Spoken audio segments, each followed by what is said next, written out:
Our first presenter tonight is, see if I can get the pace of this right,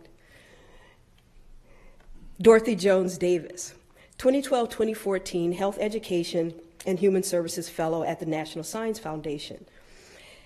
In the fellowship program each year, we have a few super fellows who are not only fully engaged in their placements, because they all are, but also work with several fellow-led interest groups that meet, plan programs, and do all sorts of stuff. And I would count Dorothy among those super fellows. In reading her online bio for the fellowship, she also had the nerve to actually end it with, in her spare time, Dorothy enjoys relaxing with family. Really? No, you don't, not really.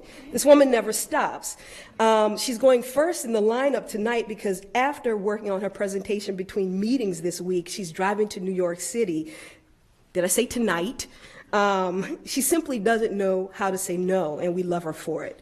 Dorothy is a neuroscientist with a background in the physiology of epilepsy. Tonight, she will be talking about leveraging disruption in engineering education.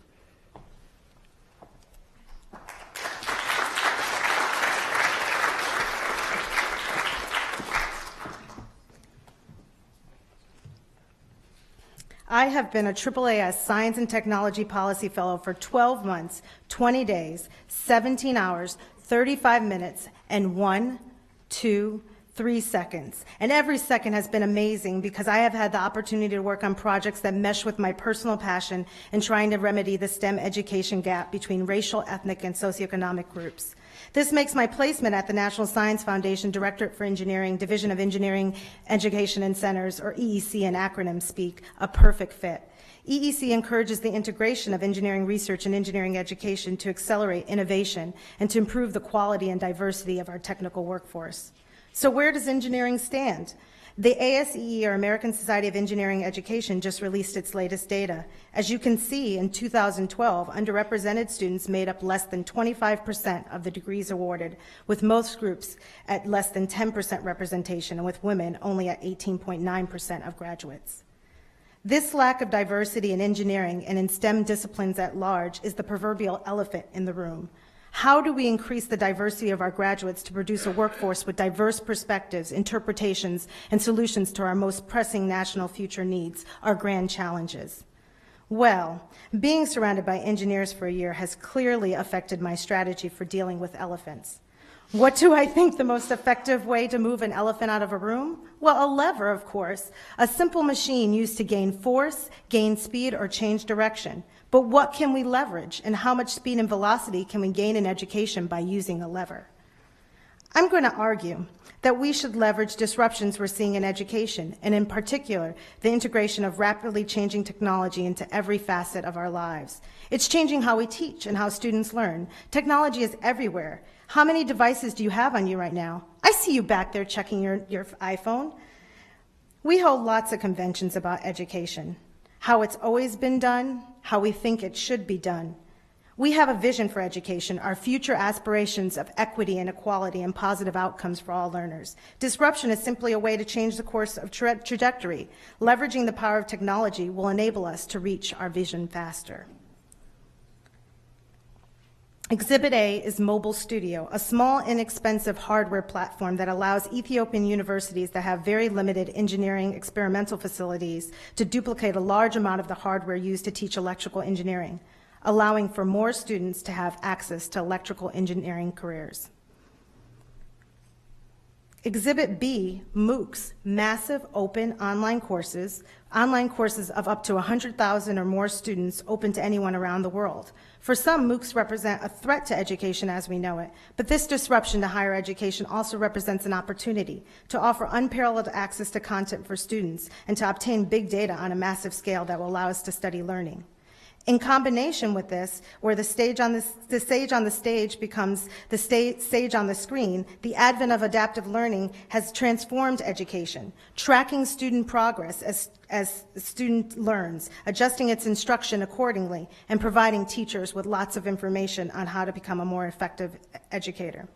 Aside from higher education, technology has been enabling younger students to pursue engineering careers through shows such as Design Squad an engineering design show on PBS, which is funded by, yes, NSF's own EEC.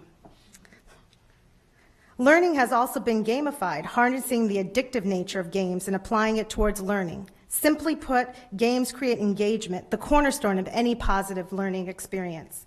Exposure to games such as Tinkerbox allows game players to build, design, and envision themselves as engineers and creators, which is key to broadening participation in engineering and computer science. Engagement is key, getting kids excited about STEM careers. I'm leaving tonight to head off to World Maker Faire, a festival celebrating makers, doers, and garage science. Pictured here is my 4-year-old daughter at the Bay Area Maker Faire, in awe of the magic of LED lights. Can we capture that awe and turn it into a pathway for STEM? But engagement isn't the only piece. Children of all backgrounds need to understand the wide variety of STEM careers available to them and the experience of being in that career. Maker, do-it-yourself, hands-on tinkering captures that essence and creates more opportunities for young people to build confidence, foster creativity, and spark their interest in STEM. An example of what that spark is was seen at Maker Faire Africa, where 4 Nigerian female teens solved a unique problem facing their community, a scarcity of safe primary electricity sources. These teens came up with a solution, a urine-powered generator, reducing deaths from carbon monoxide poisoning in their village. Making can also open avenues of opportunity to students with disabilities who have traditionally been severely underrepresented in STEM through, for example, this prototyping of tactile graphics for the visually impaired in STEM. Accessible making allows students with disabilities to develop and refine their own assistive devices, increasing adoption rates of assistive devices by the disabled.